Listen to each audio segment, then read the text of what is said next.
All right, dude, we talk about this a lot in our. So, for people that don't know, we have a very close group of guy friends, and we chat very often. We'll just say that. My literally my wife always asks me if I'm talking to my girlfriends. She does all the time, which she knows exactly who that is. Yes. But yes, we talk all the time. And something that I've been trying to drill into my buddies is the fact that we all need to get into this sport that I recently got into, and it's been really, really fun. And I'm talking about pickleball. So Good old pickleball. it's Yes. so funny. And I feel like a lot of people, when I tell them this, they're like, dude, how old are you? I'm like, listen, it's not a retiree sport anymore. Like that's the whole conception around it, and the perception around it is that it's for, retirees and stuff, but it's gotten really, really popular, especially. So I live in St. Louis, and all of the parks around here now have pickleball courts. It's a big, big thing. And you see a lot of younger people playing it, but I digress because I wanted to bring this up because I saw something in the news recently that really piqued my interest, especially being from St. Louis. And that is, so there is actually a Major League Pickleball League. I don't know if you knew that. Did you know that? Yes, Okay. absolutely. Well, Absolutely. see, and the reason I know it, so my wife is in fashion and she does some work actually for Major League Pickleball players, which apparently they're becoming stars, which is awesome. But, names like LeBron James and Kevin Durant and Tom Brady, all these people are starting to invest into Major League Pickleball teams because they're seeing this growth, this kind of upswell for Major League Pickleball. Well, this recent article that I read actually has a Fortune 500 brand that has actually thrown their hat into the ring, and they're the first one of their kind. They're the first Fortune 500 brand to actually come out and purchase a Major League Pickleball team. You know who it is? Who? I'm from St. Louis, man. It's Anheuser-Busch. Nice. How crazy is that? But I mean, what a perfect marriage! I think that makes perfect sense. But It does. and I don't know what your perception is so far of the pickleball community. What's kind of been your connection so far? I actually never had any inkling at first that it was from an older population Okay. that was into pickleball. I'm guessing that's where it started, but Yeah. no, actually a good friend of mine, her name's Debbie Drum, and Debbie and I used to work together back in the day. And as Debbie sort of started, doing more stuff in pickleball, it started becoming very apparent to me that she was doing this. And so one day I was like, "What is this?" And she was like, "I just love it, man. Like it's just this thing." And she was just like, just the level of 0 to 60 passion that she had for it. And I love Debbie. Shout out to Debbie, by the way. But like the level of passion was interesting to me because I was like, it's interesting to see something just grab somebody that way. Yep. And I think that's what was really interesting is like Debbie, extremely intelligent person, super athletic. And she was just like, I love this. This is like, have you heard of it? Just wanted to tell me everything about it. And when you find something like that, it's amazing to see how quickly a community starts to spring up around it. And, we've seen this with lots of things over the years, where you have this thing, it starts with kind of the groundswell and then it just like explodes. And that's kind of what I see happening right now. And yeah, there's pickleball leagues here. It's just this thing that has really started to get big.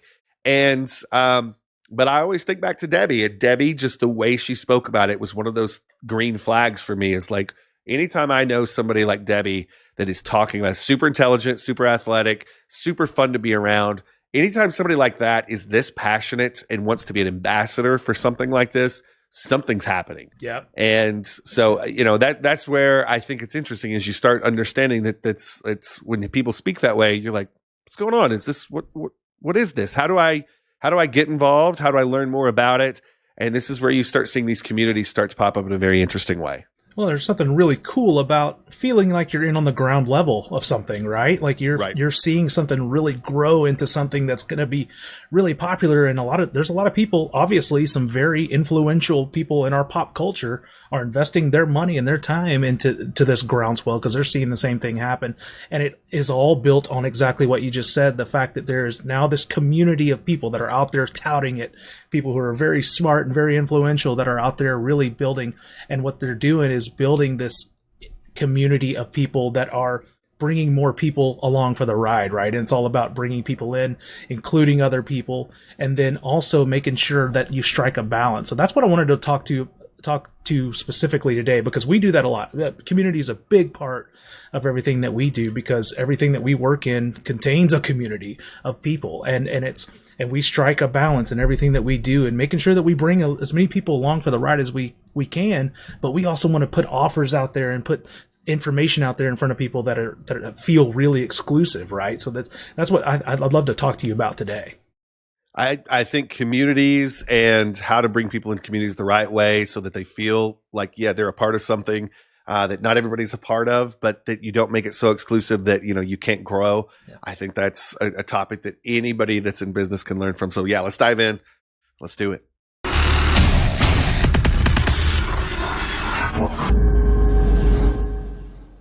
All right, so we're talking about communities today, and part of my community is I have this great group of people that I work with, but also a great group of people that actually watch this podcast. I guarantee you, Marshall, that when this goes to edit, and I did not realize this until we started taping the intro to this, but I guarantee you when this goes to edit, I will have a message that pops up that says, "Shirt's a little tight, isn't it?" From Alicia. Oh, no. I promise it's coming. I didn't realize. And I don't think the shirt's too tight, but I have been a part of this community for so long that I know exactly what triggers her. And I saw myself on camera, and it's coming. So my request to everybody that is listening to this pod, go watch the YouTube video on this pod. Mm-hmm. Tell me if you think the shirt is too tight. If you don't think it's too tight, I'm going to rub it in Alicia's face. Because I guarantee you this message is coming my way in the next little bit. But the moral of the story here is communities start to kind of come together this way. It's like you get this thing that you build, and if you build them intentionally, you put a certain type of people in there. And then once you put a certain type of people in here, the community starts to take off and kind of do its own thing, and it sort of self-grows. The problem that I think most people have, and I think this is where you were going with this, is how do you build these communities that sort of feed themselves? And how do you build these communities that still seem exclusive while they feed themselves and grow themselves? And so I think this is going to be a really interesting topic. And so in terms of communities, I have a lot of experience with this because this is a primary way that we built our business over the years. What do you want to know? Where did you want to go with this today? Because I love this topic. Oh man, there's a lot I want to know. And so something you've mentioned a lot of times over the years, especially recently as we've been kind of diving more into this podcast and stuff, you mentioned that book, that article, the 1,000 True Fans thing. And that's something that in my head really connected when I think about community, because you talk about how it's had a real effect on how you've built your business and how you aim to have your business perceived, right? So, and we've talked also how when you're able to move from one of those one-on-one business interactions to those that are more on the scale of 1 to 100 or 1 to 1,000 and so on, how that kind of mindset can really take you and take a business to the next level. And that's a world where you live. And I know where the people that your business and the tools with which you're affiliated, those are really set up as situations where you're consistently speaking to the masses. So whether it's your Serial Progress Seeker Avenue or the pieces of software that I know that you work with, or just, I know you also do a lot of marketing masterminds that you're involved in. So how has community played kind of a role in building each one of those? So I'd love to talk about each individual one of those, and then how important it's been along the way for you to build true community. Well, to start off, I sort of stumbled into this backwards. There was a product that I launched many, many years ago that came out. And usually what would happen after we launched a product at that point is we'd launch a product, we would bring people through the door, we would let people consume the product, and we'd answer questions via our help desk, and then we'd move on, right? Yeah. This one was different.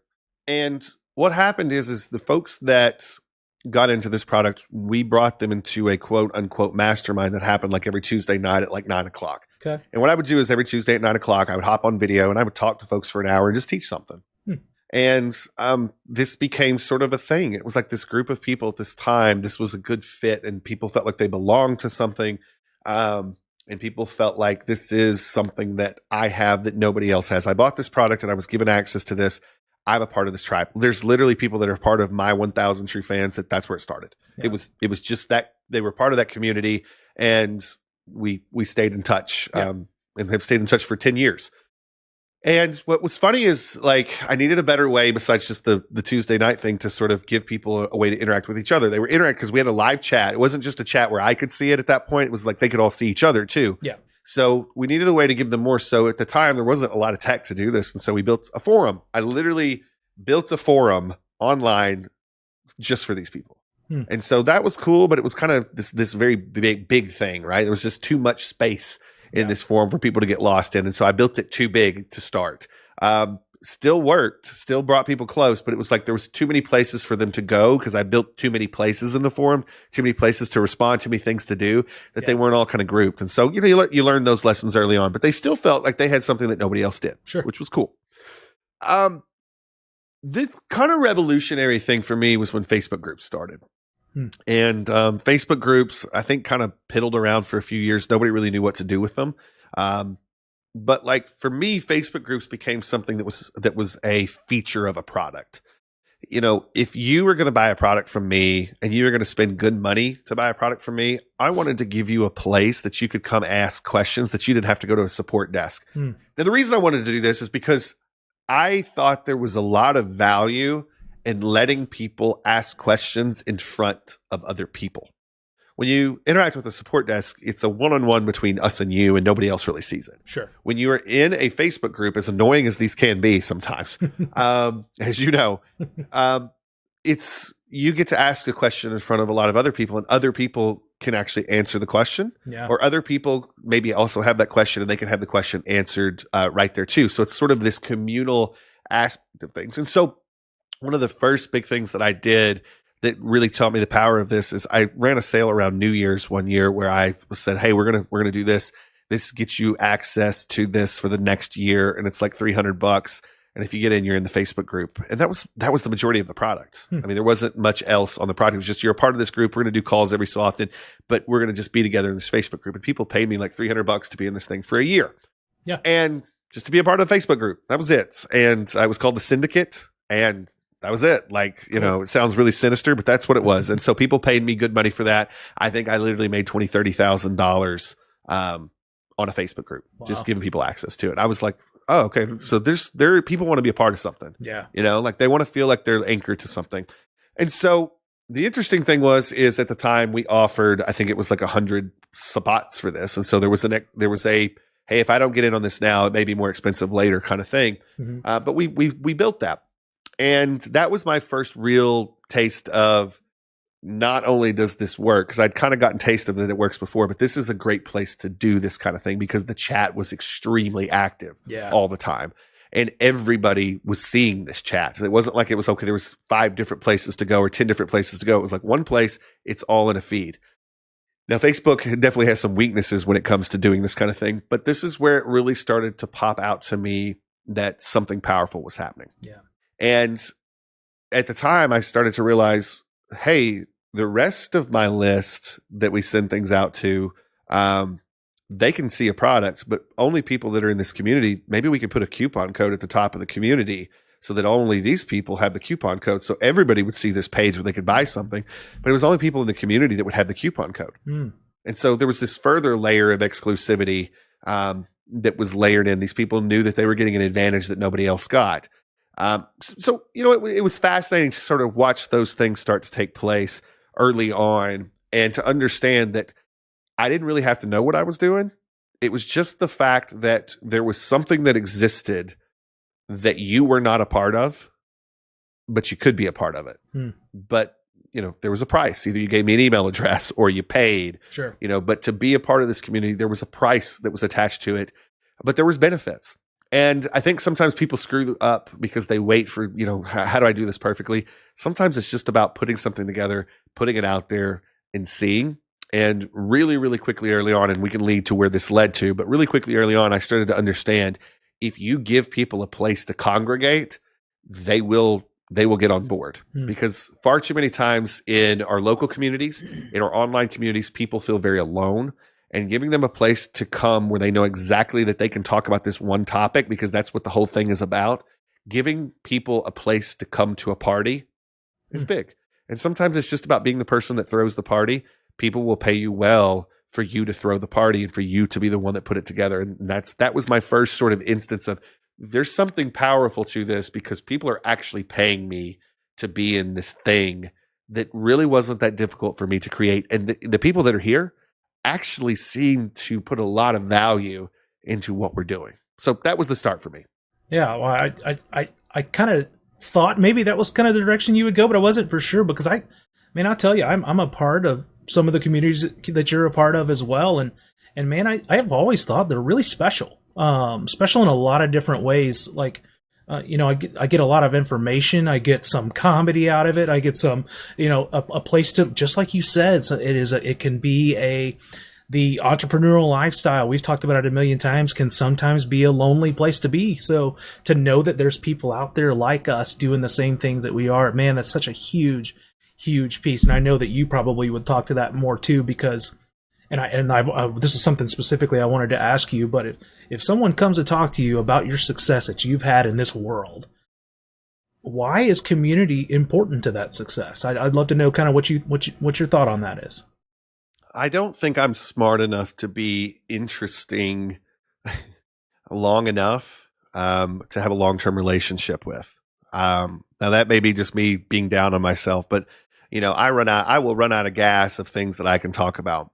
But what I can do is when I put something together that gets a lot of attention, I can put something together leveraging, that success that gets a lot of other smart people involved. Sure. And I think that, community for me takes a lot of pressure off. And that's what it's always been for me is like, I want to build communities that are filled with other people that can add value to a group. And that's really what you're doing. So true. We talked about this before, and I think it was in one of the podcasts where we were talking about music, where I started to understand as a musician, my job was not to be what all eyes were on. My job was to facilitate the party, to make people feel like they were in a place where they could have a comfortable conversation and there was something else going on to take away the awkwardness of just being there, right? Yeah. And so what you start to realize is when you start getting yourself out of that mode of I'm so special that, or I need to create a persona that is so special that people will follow me. When you start to get yourself out of that mode and you start to understand that the real money, the real value that you can bring into the world is just throwing a party. It's creating a community. And that's the thing is I realized very early on that like, I don't have to be smart or on all the time. I can create a place where people associate with my name and my brand because it's us that put it together, that the actual product is not me. Yeah. The actual product is the people that are in this group, and they're okay with being the product because they're there for the other people. Yeah. And I think that's the thing is when you start to really wrap your head around success and fame doesn't have to be you.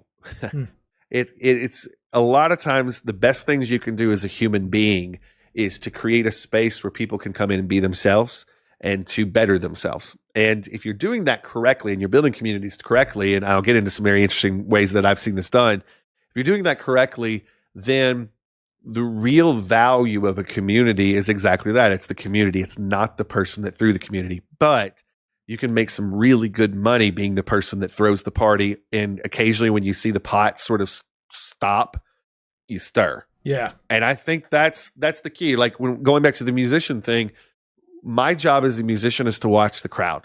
And when you start to see the crowd sort of lose that edge that they're giving to each other, that's when you stir the pot with a particular song that is going to rile everybody up. And as long as you can do that at certain intervals and get everybody back in the game and back having fun, the conversation flows.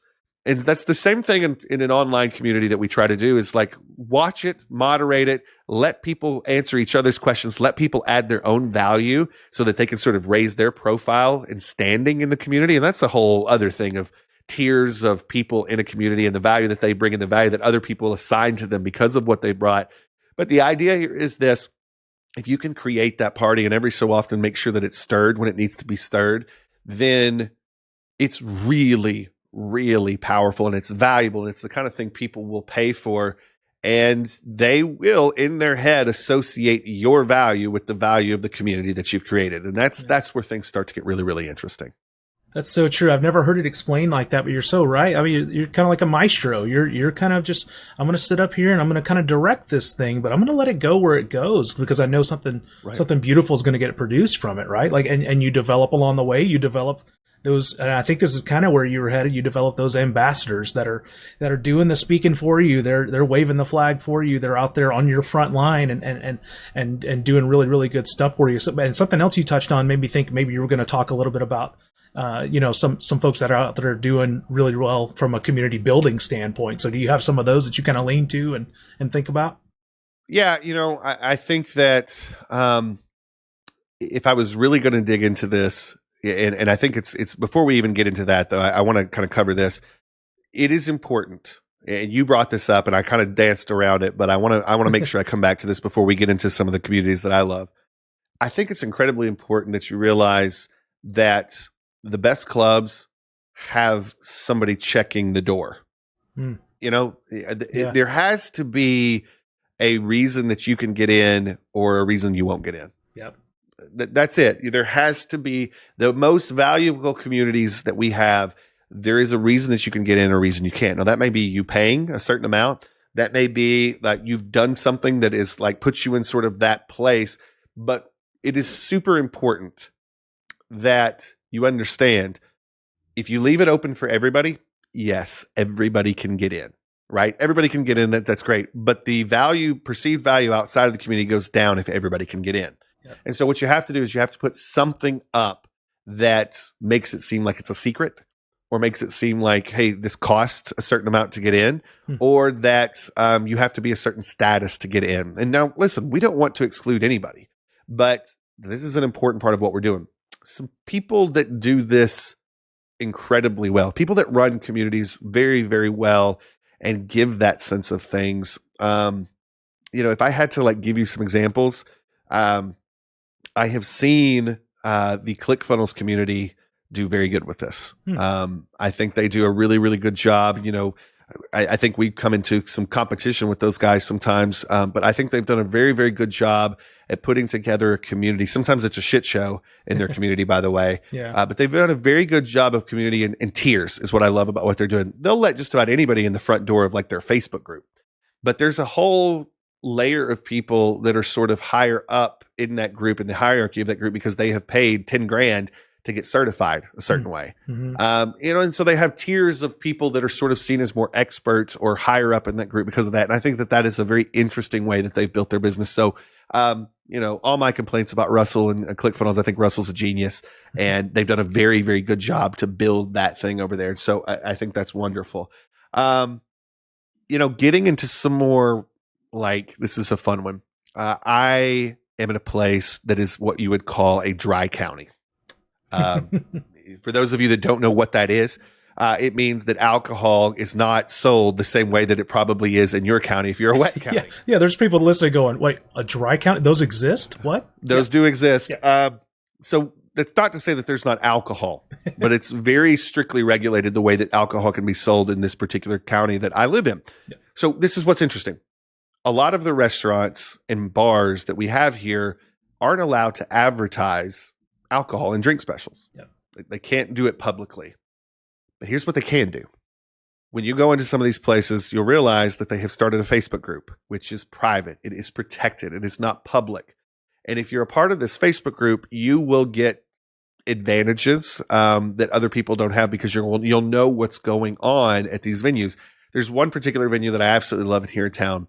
And I'm not going to mention them just in case, there would be heat that would come down on them. But what they do is that's where they announce all their bands. That's where they announce all their events. If you're not in this group, you don't know what's going on. It's not announced on their main page. And the reason they do that is because they very much let you know when you're there, hey, I saw your page and like, I didn't know this band was playing tonight. Well, actually, we don't advertise there. We actually advertise this Facebook group. Let me pull this up on your phone. They are organically building where it's the secret. Yeah. It is like this secret that you only know maybe if you've come in there. But what's happened is now they've got this group that understands over time, I was literally given this secret. And so you pay attention to it. And so now when I see things pop up, I know not everybody knows that. But I do. I know about the drink specials. I know about the new stuff they're doing because in this group, they can actually say things that they can't say publicly. And so there's this level of, the reason I feel exclusive in this group is because there's this level of inside knowledge that I know I have about my community that most people don't. Mm-hmm. And so I think they're doing a very good job too. And they're just a little bar in a hotel that I think is very, very genius with the way they market themselves. And they absolutely do it. They built this little sub community of their existing customers. That was really, there wasn't many opportunities to go find this group unless you've been in already. And so there is this understanding that. So there's just a couple that I think are interesting. I'm sure that you've got some that you think are great too.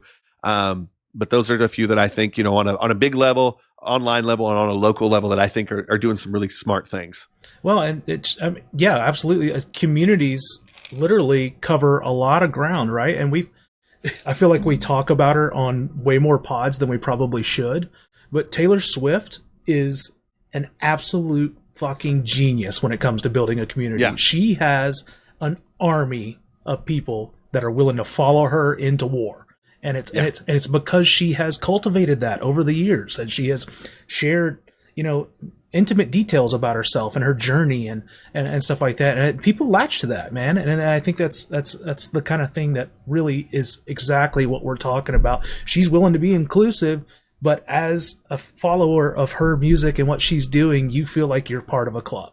And that's exactly, and you've already touched on it some, but I want to make sure that you get every thought in your head out about this, because I think this is kind of the essential reason I wanted to talk about this today. So when I think about community, I start thinking about how important it really is to position yourself as inclusive, but also it feels really important to be exclusive too. So it's how on earth do you strike a balance? Because sometimes that can be really, really hard. And you've already touched on it a little bit, but I think we can go deeper a little bit and tell me a little bit about, specifically, if you've got examples, that'd be even better. Sure. But, ways that you have found to strike a balance with, listen, I'll bring anybody in, but we're still going to create this world that feels very much like a bubble, and I'd love for you to talk about that a little bit. So it's interesting. So we do two kinds of webinars. And I'll just sort of give this out.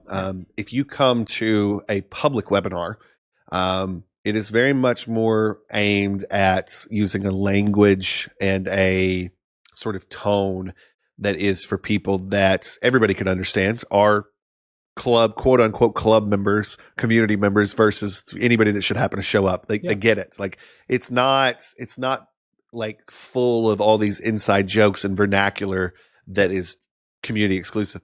But when we sell something on those calls and you get inside, you start learning a vernacular that is exclusive to the community. You start learning inside jokes that are to the community. And we start really building in this world and this lore that people that have been around a while feel like they're a part of something, and they get jokes that nobody else does. They get things that nobody else does. And so that's the thing, is like, we really try to focus on the more public facing things to be very,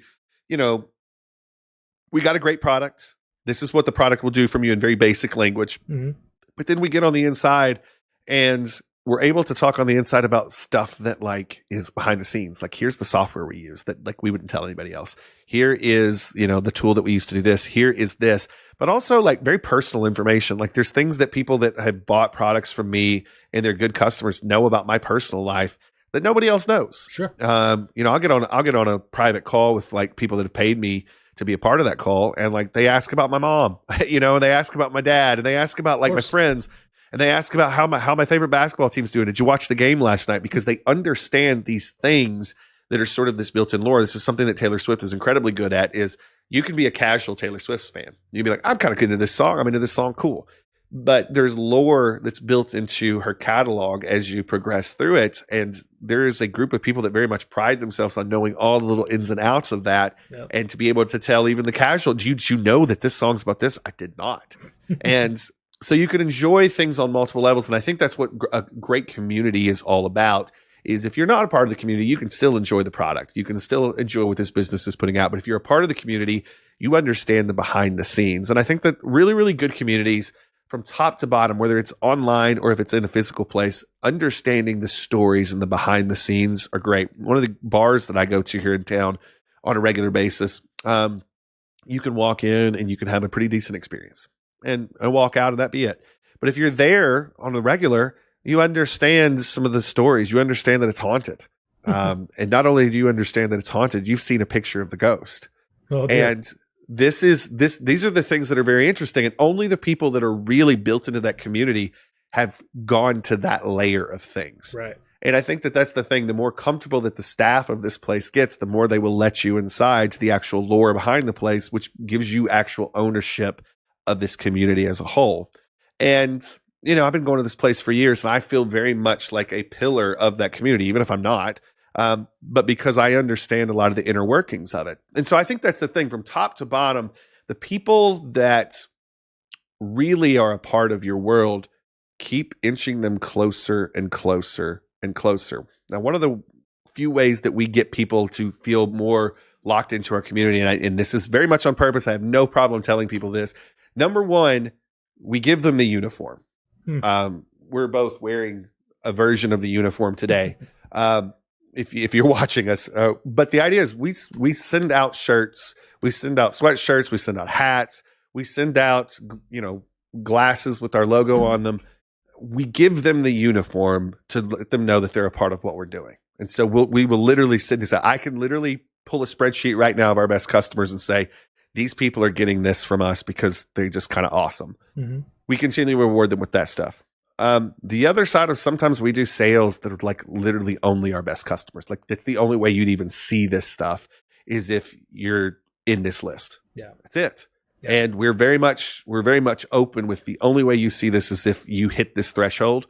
And, you know, come on. The other thing is, you know, there is a whole level of people in our community, man, that like, I'm busy. I'm a busy person. But there's a whole level of people that, like, if they ask for a phone call, they're getting a phone call. I'll be on the phone with them for an hour. I don't care when it is. I don't care if it's in the middle of the night. If they ask, I will be there.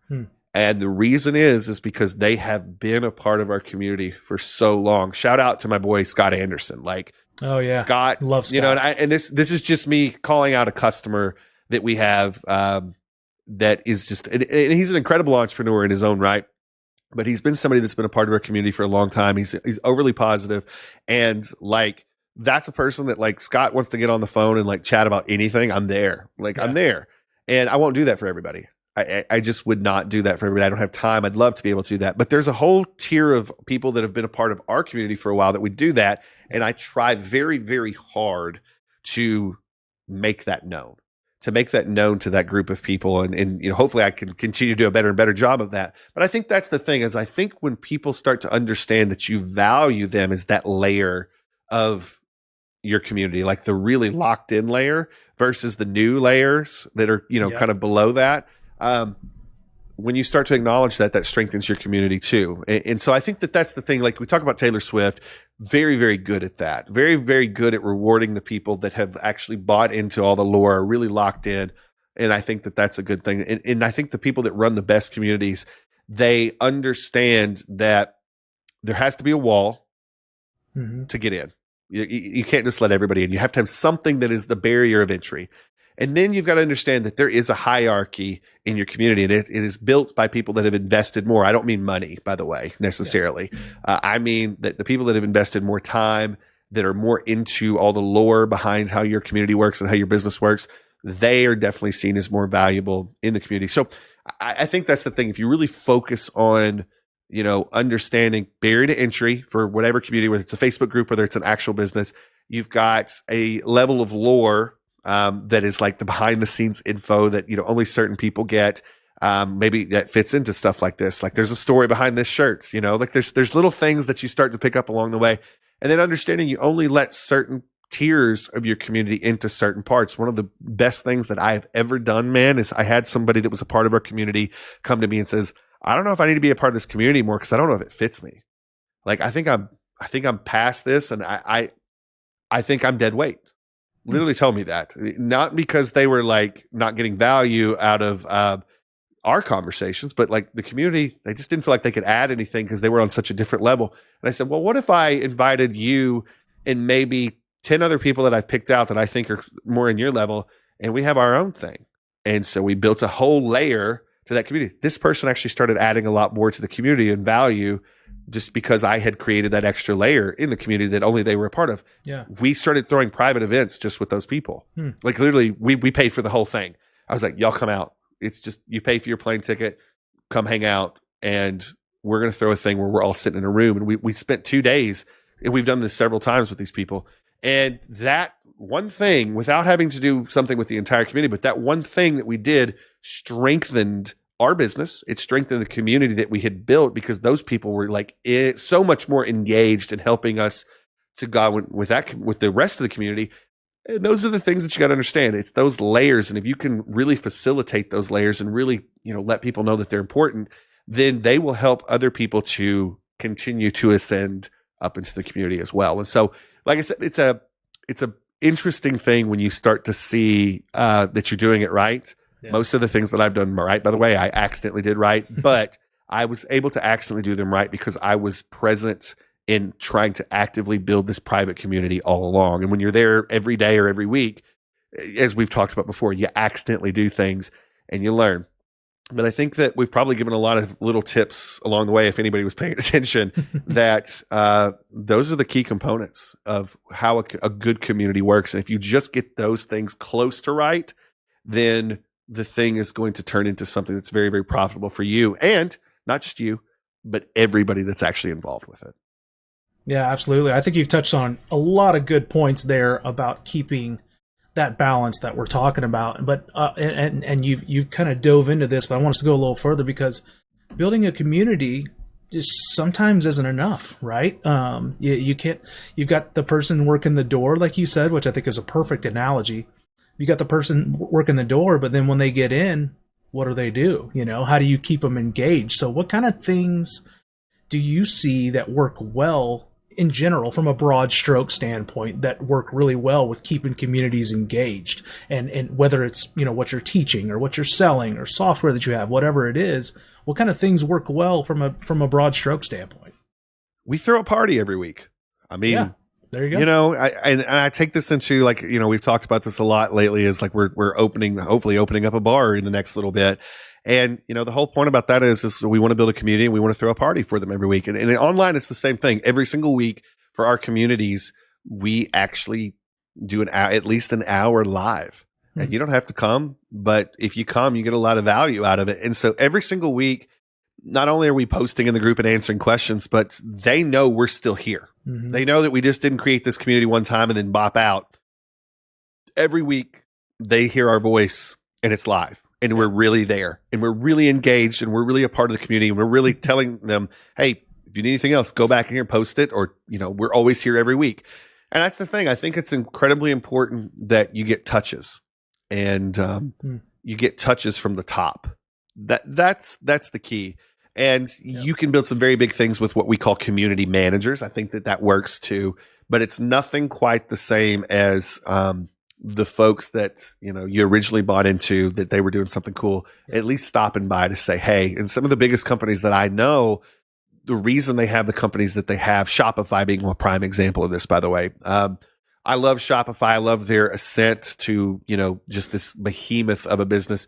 But, every Friday, I don't know if they still do this, but every Friday as they were growing, they used to have a company-wide stand-up where everybody would come in, the founders would be on stage, they'd talk to everybody about kind of what they were doing, and they'd have a little party, man.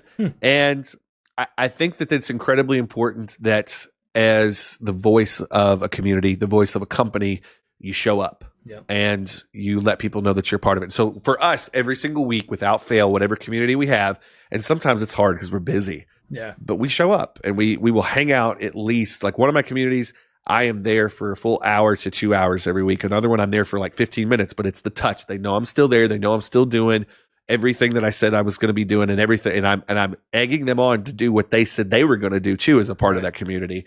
And so that to me is probably the number one thing. There's far too many businesses where even when it starts running well, or even when it's not running well, the owner checks out.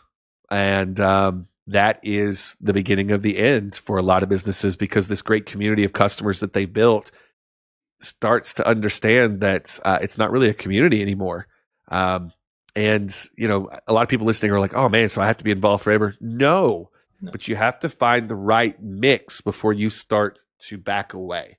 Yeah. And if you find the right mix, it self-sustains.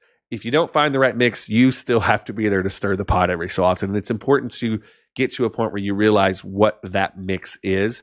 And over the years, I tell you what, like I've stepped out sometimes and realized, whoops, you stepped out too quick. And I think that that's incredibly important to sort of get that vibe of what that is. And you know what? Maybe that's the thing. Maybe in the future, when you're doing this, you see us do some things differently than what we've done in the past, things that have worked for us in the past because we learned. And I think that's the important part too, is when you're building communities, every community is different. You're going to make mistakes. You can take great advice. Maybe you heard here, maybe you've heard from other people, but your community will have its own little idiosyncrasies, and you have to be paying attention because your community members, this is the beauty of community, they will tell you more of what they want. And if you're listening and you're willing to give that to them, you will continue to strengthen your community. If you check out too early as a community manager or the owner of the group or the creator of the group, it will die, and then you're going to kind of be in that spot. Oh, communities don't work if I'm not there. Well, it's about timing it correctly. The cool part about communities is once they get strong enough, you really can take a backseat because the product becomes less about you, and it becomes 100% about who you brought into the community in the first place. Yeah, I think that's great advice, and we've mentioned it on a lot of podcasts and different things that we've done about how important it is and how a lot of the businesses that we latch on to have a face attached to them, right? And it's the same thing from a community standpoint. Having that face, man, it goes a long way. At least at the beginning, just like you said. And that doesn't mean you've got some sort of commitment that's going to tie you down for a long time. But okay, a little off the cuff here. Let me ask you something here. Hit me. So when you think about building the perfect community, right? That perfect community has got some people standing by your side, right? On your mission to save the world. What do those people look like? What traits do they have? Talk to me about the folks that are in your army, the Serial Progress Seeker Army. What do those kind of people look like? Because I think that's a big piece of community that's sometimes overlooked is we're all standing here because we look alike, we act alike, we do things similarly, and that's why we came here together. So what about your army? Kind of what does that look like? To build an army around yourself, to help sustain a community, you have to understand who you are first. I am somebody that is incredibly, what's the best way to put this? I like big ideas. I like to chase big ideas and test them. Mm-hmm. And I test a lot of things that don't work so that I can get to the ones that work. I understand that's who I am. I understand that if I don't, that I can get bored with something easily if it's not going quick enough, even if it's making me money. Yeah. I also understand that I'm not a very organized person. I understand that even though I'm kind of a loner at times, I work much better in groups. And I understand that of all the things that I'm missing, I have to have people fill those in. But of all the things that I have to have people that are like me to help bring those things out, like salt, wood, and food.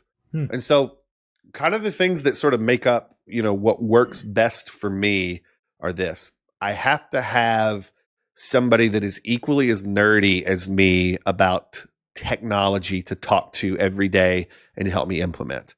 Yep. That's a big one. I have to have a facilitator that is far more organized than me, that can get things done because they have a list. I'm not a great list person. When I have lists, they just usually sit in front of me. So I have to have a list person. So I have to have somebody that is equally as nerdy as me that will just dig their heels in and like lock into tech and things and like lock into. When I say tech, think about your business that is equally as nerdy as you about your passion, right? So you got to have that other person that's going to constantly help you push your skill set because they're constantly pushing their skill set. Yep. I have to have the person that's super organized that is a list person. And I have to have the person that is okay with being just as on camera as me. And that's something that I figured out that I'm okay getting on camera, but I'm much better when I have other people that are people like me to bat things back and forth with. And so like our community, has gone through various stages of people that were there at the top level to help me. But when it works best, that's sort of the mix for me. It's like I have, at least 3 people around me sort of at a top level that all work with people that are also as big a part of our community, but they work for them. Yeah. But for me, it's who is it that can, push me to create more content? And it's like and I actually have 2 or 3 people in our organizations in different businesses that are like that person, right? Yeah. I have a list person that is like, okay, this are the 5 things we're getting done today, no matter what. And they go do them. And like, it's, they don't have to be overly artistic about the product. They don't have to be on camera.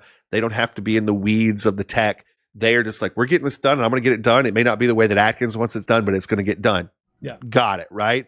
And then I've got the person that like, maybe isn't as big on the camera stuff, isn't as big as like being out in front, but likes the, after we get done with the camera stuff, likes organizing it and putting it together and like the tech behind everything.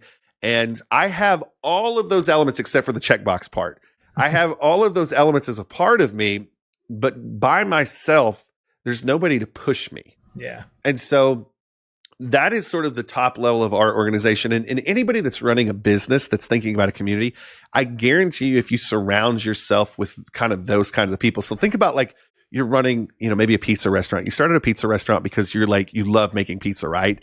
You got to have at least one other person in your pizza restaurant that loves making pizza just as much as you do, because you guys will push each other, right? Yep. You got to have at least one person that is like freaking passionate about once the pizza gets put together, how does it get presented to the customer? Because you probably like, you don't want to make a great pizza.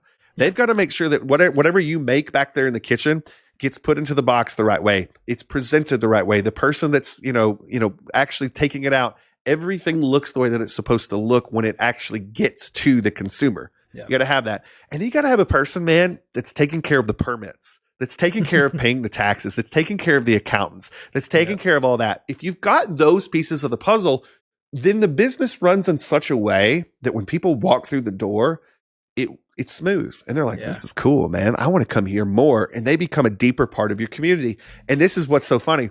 Some of those people that like were your customers at first end up being your bartenders, end up being your wait staff, end up being the person that when you franchise your model are going to be the person that buys a franchise from you. And so that's the thing that's really interesting is like, if you have that core group of people at the start of what you're doing, everything runs smoothly in terms of the product that you put out. And that's when the groundswell starts to happen of the people that want to be behind what you're doing. Cause they're like, this is fun. This is just fun. Yeah. And I like all the people involved. I want to be more involved because I just want to be around those people. And so for me, that's sort of the recipe. That's sort of what I followed. And the more I lean into sort of that model of having this top layer around me, the more we sort of bring in the next layer and the next layer and the next layer. And that seems to be what works for us. And I think that just about anybody, if you really paid attention to what I said, you can apply that model to anything that you're doing. For me, it's usually 3 people. And it has to be 3 people because it's hard for each of those people to have the skill that the other person has and be really good at the thing that they are good at. Right. So hopefully that makes sense. Oh, it makes perfect sense. And I'm really glad that that's kind of where we're kind of wrapping things up because I was excited to talk to you in general about this today because this is a subject that I know we agree on.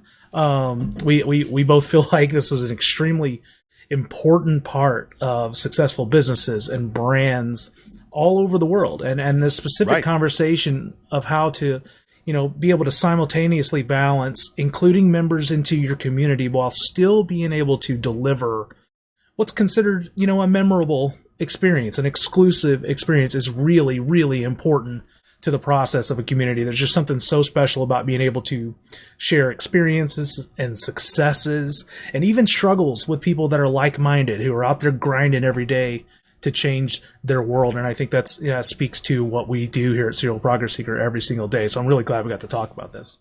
Me too, man. I think that's the thing is like any business out there that wants to grow, you have to be thinking about that at all times. Yeah. What is the reaction? What is the experience that you're giving people that wants them to become a part of your community and spread the word to other people? And when you can do that, everything changes. You're no longer a business. You're building a community that you can profit from. And that is just an absolute game changer for any business out there that's trying to do it.